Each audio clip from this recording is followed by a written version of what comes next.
Bismillahirrahmanirrahim. Assalamualaikum warahmatullahi wabarakatuh.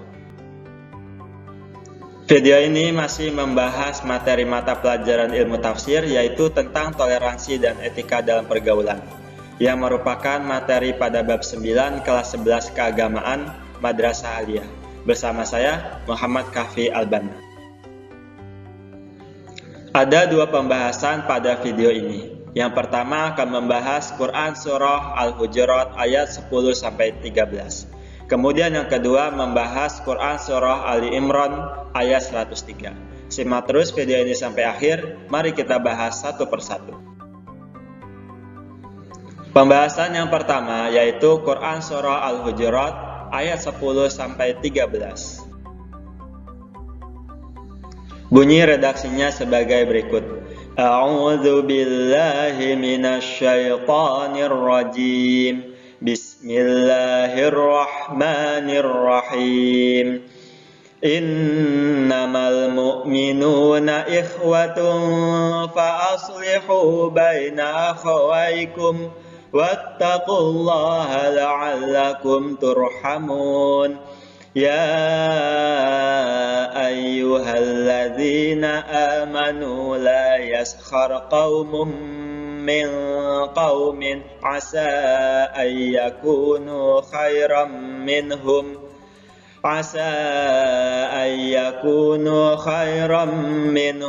wala nisa'um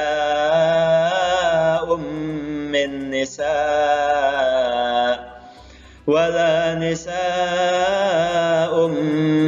nisa'in asa ayyakunna khairam minhun wala talmizu anfusakum wala tanabazu bil alqab bi'sal ismul fusuqu ba'dal iman wa man lam yatub faulaika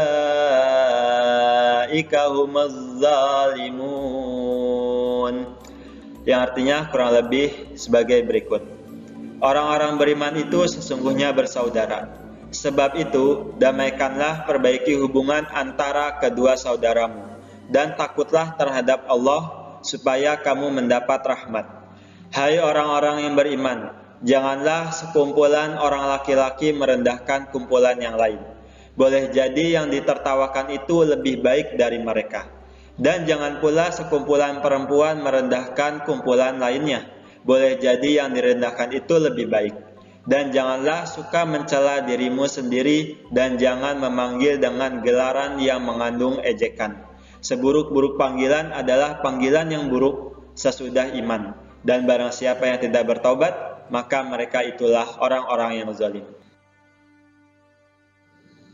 Ayat selanjutnya berbunyi sebagai berikut.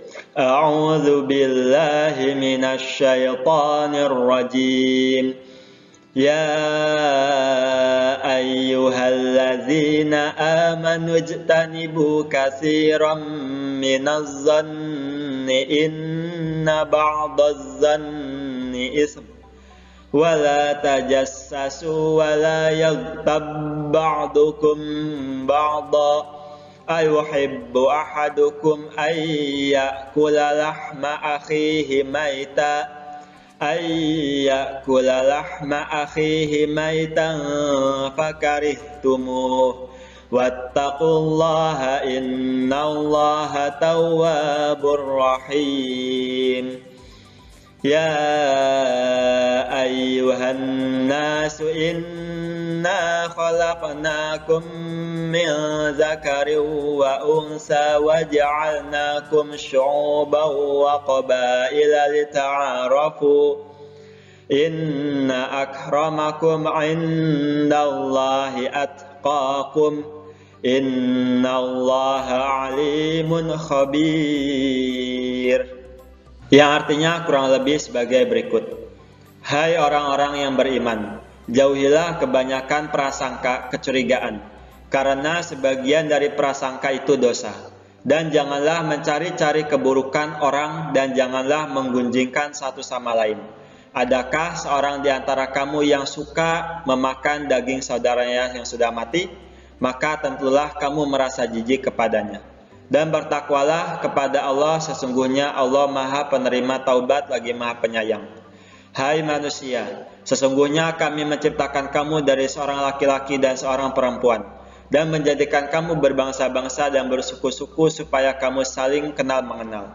Sesungguhnya orang yang paling mulia di antara kamu di sisi Allah ialah orang yang paling takwa di antara kamu. Sesungguhnya Allah Maha Mengetahui lagi Maha Mengenal. Adapun asbabun nuzul dari Quran surah Al-Hujurat ayat 10-13, yaitu terletak pada ayat 11 yang bunyinya sebagai berikut. Dalam suatu riwayat dikemukakan bahwa seorang laki-laki mempunyai 2 atau 3 nama. Orang tersebut sering dipanggil dengan nama yang tidak ia senangi. Ayat ke-11 ini turun sebagai larangan untuk memberikan gelar yang tidak menyenangkan pada orang lain. Diriwayatkan di dalam kitab Sunan yang 4, Sunan Abu Daud, Sunan Tirmizi, Sunan An-Nasai, dan Sunan Ibnu Majah, yang bersumber dari Abu Jubair Ad-Dohak. Menurut At-Tirmizi, hadis ini hasan. Untuk ayat ke-12 disebutkan, dalam satu riwayat dikemukakan bahwa ayat ini turun berkenaan dengan Salman Al-Farisi yang apabila selesai makan suka terus tidur dan mendengkur.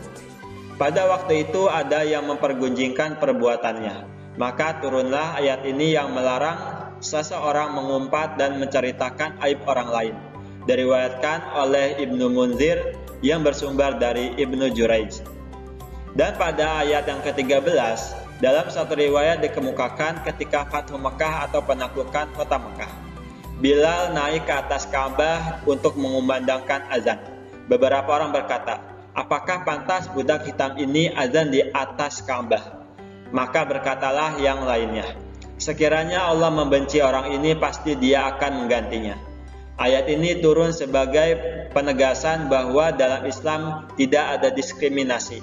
Yang paling mulia adalah yang paling bertakwa. Diriwayatkan oleh Ibnu Abi Hatim yang bersumber dari Ibnu Abi Mulaikah. Itulah gambaran latar belakang mengapa surat Al-Hujurat ayat 10-13 ini turun. Quran surah Al-Hujurat ayat 10-13 menerangkan tentang etika atau akhlak baik yang berhubungan dengan sikap seorang mukmin terhadap Allah Subhanahu wa taala, Nabi Muhammad SAW, sesama mukmin serta sopan santun dalam pergaulan antar bangsa. Ayat 10, Allah menggunakan kata ikhwah bukan kata ikhwan. Kata ikhwah menunjukkan arti saudara kandung, sementara kata ikhwan berarti teman sejawat. Al-Quran menganggap persaudaraan dalam satu agama bagaikan persaudaraan dalam satu nasab, Islam sebagai orang tuanya.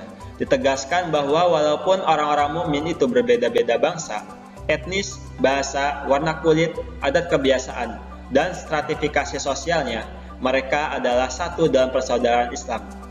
Oleh karena itu, sesama orang mukmin harus mempunyai jiwa persaudaraan atau persatuan yang kukuh sebagaimana telah diajarkan dalam agama Islam.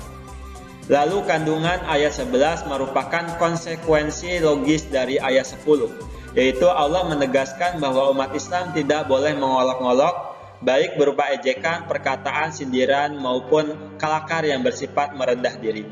Mengolok-ngolok akan menimbulkan kemarahan orang lain atau orang merasa dihina yang dapat memancing pertengkaran dan perkelahian.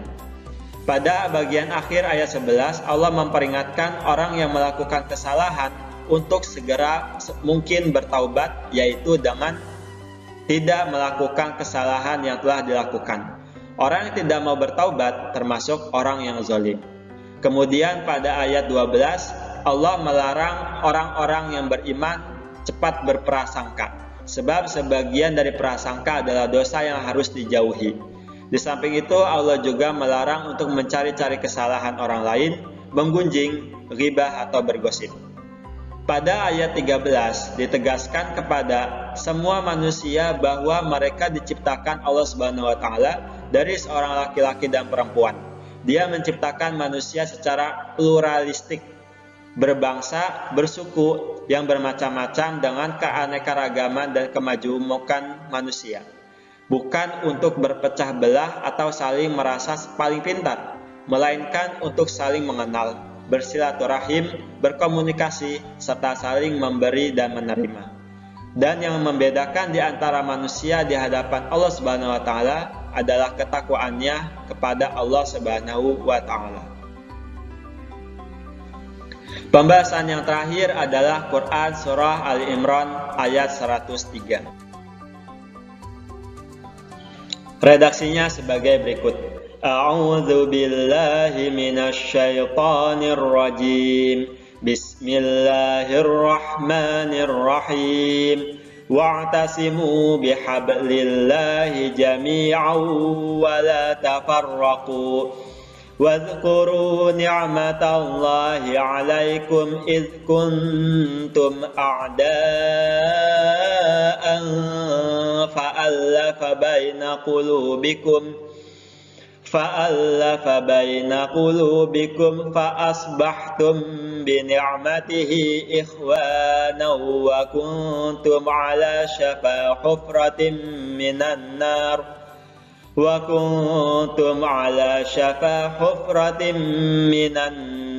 fa'anqadhakum minha kadzalika yubayyinullahu lakum ayatihi la'allakum tahtadun. Yang artinya sebagai berikut. Dan berpeganglah kamu semuanya kepada tali agama Allah dan janganlah kamu bercerai-berai. Dan ingatlah akan nikmat Allah kepadamu ketika kamu dahulu masa jahiliyah bermusuh-musuhan. Maka Allah mempersatukan hatimu lalu menjadikan kamu karena nikmat Allah orang-orang yang bersaudara. Dan kamu telah berada di tepi jurang neraka, lalu Allah menyelamatkan kamu daripadanya. Demikianlah Allah menerangkan ayat-ayatnya kepadamu agar kamu mendapat petunjuk. Adapun asbabun nuzul dari Quran surah Ali Imran ayat 103 diriwayatkan oleh Al-Farabi dan Ibnu Abi Hatim yang bersumber dari Ibnu Abbas bahwa ketika kaum Aus dan Khazraj duduk-duduk, berceritalah mereka tentang permusuhannya di zaman jahiliyah. Sehingga bangkitlah amarah kedua kaum tersebut, masing-masing bangkit memegang senjatanya, saling berhadapan, maka turunlah ayat tersebut yaitu Surah Ali Imran 101-103 yang melerai mereka. Diriwayatkan pula oleh Ibnu Ishaq dan Abu Shaykh yang bersumber dari Zaid bin Aslam bahwa seorang Yahudi yang bernama Syas bin Qais lewat di hadapan kaum Aus dan Khazraj yang sedang bercakap-cakap dengan riang gembira. Ia merasa benci dengan keintiman mereka, padahal asalnya bermusuhan. Ia menyuruh seorang anak muda, anak buahnya, untuk ikut serta bercakap-cakap dengan mereka. Mulailah kaum Aus dan Khazraj berselisih dan menyombongkan kegagahan masing-masing, sehingga tampillah Aus bin Qaizi dari golongan Aus dan Jabbar bin Syahr dari golongan Khazraj saling mencaci sehingga menimbulkan amarah kedua belah pihak. Berloncatlah kedua kelompok itu untuk berperang. Hal ini sampai kepada Rasulullah SAW sehingga beliau segera datang dan memberi nasihat serta mendamaikan mereka. Mereka pun tunduk dan taat. Pada ayat ini Allah Subhanahu wa taala memerintahkan kaum mukmin menjaga persatuan dan kesatuan dan berpegang teguhlah serta berusahalah sekuat tenaga agar kamu semuanya bantu-membantu untuk menyatu pada tali agama Allah, agar kamu tidak tergelincir dari agama tersebut. Dan janganlah kamu bercerai-berai, saling bermusuhan dan mendengki, karena semua itu akan menjadikan kamu lemah dan mudah dihancurkan. Pada ayat ini Allah memerintahkan orang mukmin agar mengajak manusia kepada kebaikan, menyuruh perbuatan ma'ruf dan mencegah perbuatan munkar. Sungguh mereka yang menjalankan ketiga hal tersebut mempunyai kedudukan tinggi di hadapan Allah dan mereka itulah orang-orang yang beruntung karena mendapatkan keselamatan di dunia dan di akhirat. Jika konteksnya dalam kehidupan berbangsa dan bernegara, persatuan dan kesatuan warga negara adalah sebuah hal yang mutlak. Persatuan dan kesatuan ini sudah pasti merupakan dorongan faktor kesetiaan akan janji yang sudah pernah dilakukan dan tujuan yang ingin dicapai bersama, yaitu kemakmuran. Tanpa faktor pendorong ini, sulit rasanya untuk mewujudkan persatuan dan kesatuan, apalagi di tengah banyaknya pihak yang tidak menyadari akan bahaya pecah belahnya suatu bangsa dan negara. Dari kedua pembahasan ini dapat disimpulkan bahwa pertama, hubungan persaudaraannya dilandasi dengan agama itu lebih kukuh dan langgeng daripada saudara kandung. Yang kedua, larangan memperolok-olok suatu kaum, memanggil orang dengan sebutan yang tidak disukainya, cepat berprasangka, mencari-cari kesalahan orang lain, dan bergosip. Yang ketiga, menjaga persatuan dan kesatuan warga negara Indonesia umumnya dan umat Islam khususnya. Itulah pemaparan pembahasan mengenai ayat toleransi dan etika dalam pergaulan. Semoga video ini bermanfaat dan dapat dipetik pelajarannya. Sampai jumpa di video pembelajaran berikutnya. Syukron ala husni ihtimamikum. Astaghfirukum wa akhiran. Wassalamualaikum warahmatullahi wabarakatuh.